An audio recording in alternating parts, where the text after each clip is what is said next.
Hello friend, आजच्या व्हिडिओमध्ये मी तुम्हाला शिकवणार आहे क्लास 7चा प्रॅक्टिस सेट नंबर 45। याच्या आधीच्या व्हिडिओमध्ये मी प्रॅक्टिस सेट 44 कंप्लीट केलेला आहे। त्या प्रॅक्टिस सेटमध्ये बघितलं होतं आपण काय काढायचं होतं, पेरिमीटर ऑफ स्क्वेअरसाठी आणि पेरिमीटर ऑफ रेक्टँगलसाठी बघितले होते आणि पेरिमीटर काढले होते। आता बघा, ह्या प्रॅक्टिस सेटमध्ये आपल्याला सॉल्व करायचं आहे एरियासाठीचे प्रॉब्लेम। ठीक आहे, ते एरिया ऑफ स्क्वेअरसाठीचा फॉर्म्युला काय असतो, is equals to side square म्हणजे side into side. Area of rectangle काय असते, is equals to length multiply by breadth म्हणजेच एल मल्टिप्लाय बाय बी। या दोन फॉर्म्युल्यावरच आपल्याला काय करायचं आहे, जो प्रॅक्टिस सेट आहे तो सॉल्व करायचा आहे। ठीक आहे, बघा क्वेश्चन नंबर 1 काय आहे, if the side of square is 12 centimetre find its area. किती दिलेले आहे, साइड 12 सेंटीमीटर आणि एरिया ऑफ स्क्वेअरसाठी फॉर्म्युला माहिती आहे आपल्याला काय आहे, साइड स्क्वेअर। चला अप्लाय करू, काय असतो, area of square is equals to काय असतं फॉर्म्युला, साइड स्क्वेअर। साइड किती दिले आहे, 12 सेंटीमीटर, व्हॅल्यू पुट करू 12 स्क्वेअर। 12चा स्क्वेअर किती असतो, 12चा स्क्वेअर म्हणजे 12 मल्टिप्लाय बाय 12 म्हणजेच 144 स्क्वेअर सेंटीमीटर। ठीक आहे, म्हणजेच काय कन्क्लुजन येईल आपलं, the area of the square is 144 square centimetre. ठीक आहे, बघा क्वेश्चन नंबर 2 काय आहे, if the length of rectangle is 15 centimetre and breadth is 5 centimetre. म्हणजे आपल्याला काय सांगितले आहे, रेक्टँगलची लेंथ आणि ब्रीथ दिलेली आहे, फाइंड इट्स एरिया। आता एरिया ऑफ रेक्टँगलसाठी फॉर्म्युला बघितला आपण, काय होता, लेंथ मल्टिप्लाय बाय ब्रीथ। हाच आपण इथं अप्लाय करूया। ठीक आहे, चला काही area of rectangle is equals to length multiply by breadth येईल। चला लेंथ किती दिलेली आहे, 15 सेंटीमीटर मल्टिप्लाय बाय ब्रीथ दिलेली आहे 5 सेंटीमीटर। 15 5 जा 75 स्क्वेअर सेंटीमीटर आणि प्रत्येक वेळेस युनिट द्यायचं। ठीक आहे, काय इन कन्क्लुजन मग, the area of the rectangle is 75 square centimetre. हे झालं आपलं आन्सर। ठीक आहे, बघा क्वेश्चन नंबर 3 काय आहे, the area of rectangle is 102 square centimetre. आता काय दिलेलं आहे आपल्याला, एरिया ऑफ रेक्टँगलची व्हॅल्यू दिलेली आहे direct. If its length is 17 centimetre आणि लेंथ दिलेली आहे, व्हॉट इज इट्स पेरिमीटर। आता बघा इथं लेंथ दिलेली आहे आणि एरिया ऑफ रेक्टँगल दिलेला आहे। आता आधी याच्यावरून आपण काय काढू शकतो, ब्रीथ काढू शकतो आणि नंतर ब्रीथ काढल्यावर पेरिमीटर ऑफ रेक्टँगलचा फॉर्म्युला यूज करून काय करू शकतो, पेरिमीटर ऑफ रेक्टँगल। ठीक आहे, आता एरिया ऑफ रेक्टँगल किती दिलेला आहे, 102 स्क्वेअर सेंटीमीटर, जे गिवन आहे ते लिहून घ्यायचं आधी। लेंथ किती दिलेली आहे, 17 सेंटीमीटर। ठीक आहे, आता एरिया ऑफ रेक्टँगल काय असतो, एरिया ऑफ रेक्टँगल काय असतो formula, length multiply by breadth. ठीक आहे, आता बघा एरिया ऑफ रेक्टँगलची व्हॅल्यू दिलेली आहे आपल्याला 102 आणि लेंथ दिलेली आहे 17 मल्टिप्लाय बाय ब्रीथ दिलेली आहे का, नाही, म्हणून ब्रीथ ॲज इट इज ठेवते।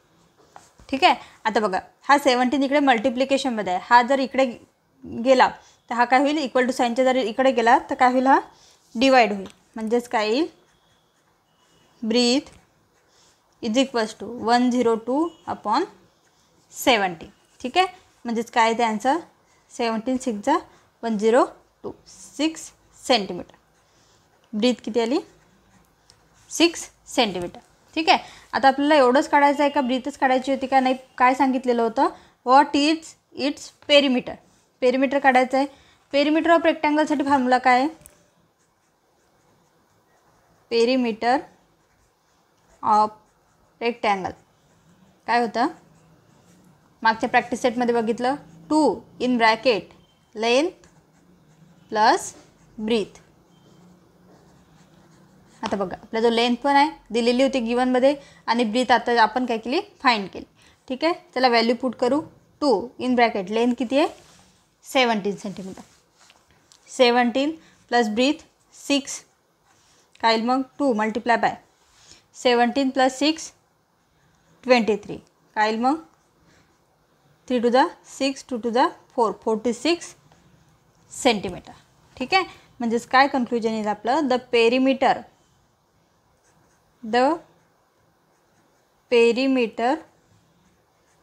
Of rectangle is 46 centimetre. Hello ठीक आहे. बघा क्वेश्चन नंबर 4 काय आहे if the side of square is triple म्हणजे जर स्क्वेअरची साईड ट्रिपल असली how many time will its area be as a compare to the area of original square. आता ओरिजिनल स्क्वेअरचा जो एरिया असेल जर साईड ट्रिपल केली तर किती असेल हे काय करायचं आपल्याला कम्पेअर करायचं आहे. ठीक आहे. आता बघ काय अजून करते लेट द साईड ऑफ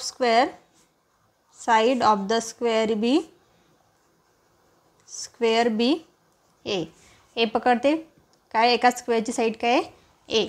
मग एरिया ऑफ स्क्वेअर काय येईल area of square is equals to काय असते फॉर्म्युला साईड स्क्वेअर म्हणजेच काय येईल एचा स्क्वेअर. ठीक आहे. आता बघा काय म्हटलेलं आहे new side of the square काय म्हणते जर side of square is triple जर साईड ट्रिपल केली म्हणजेच काय येईल आधी काय होती आपली नॉर्मल साईड ए पण आता ट्रिपल केली म्हणजेच काय येईल 3 मल्टिप्लाय बाय ए म्हणजेच काय येईल 3a.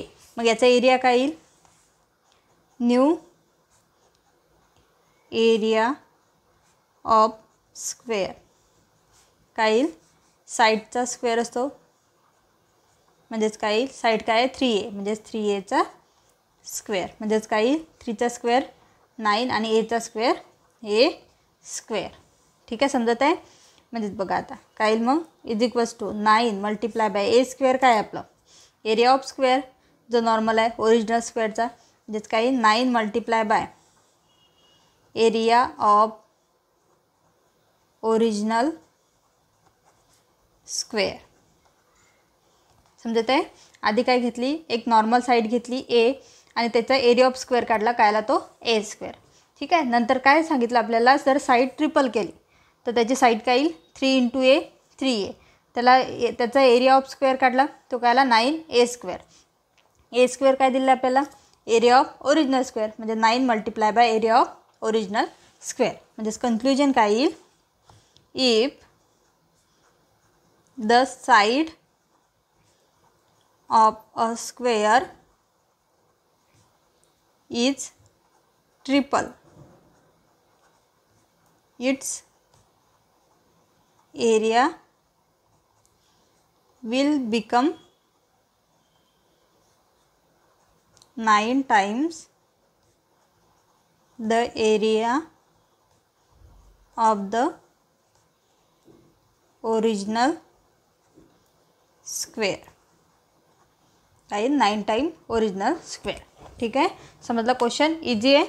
अशा प्रकारे मी इथे प्रॅक्टिस सेट नंबर 45 कंप्लीट केलेला आहे. व्हिडिओ आवडल्यास चॅनलला सबस्क्राईब करायला विसरू नका. धन्यवाद.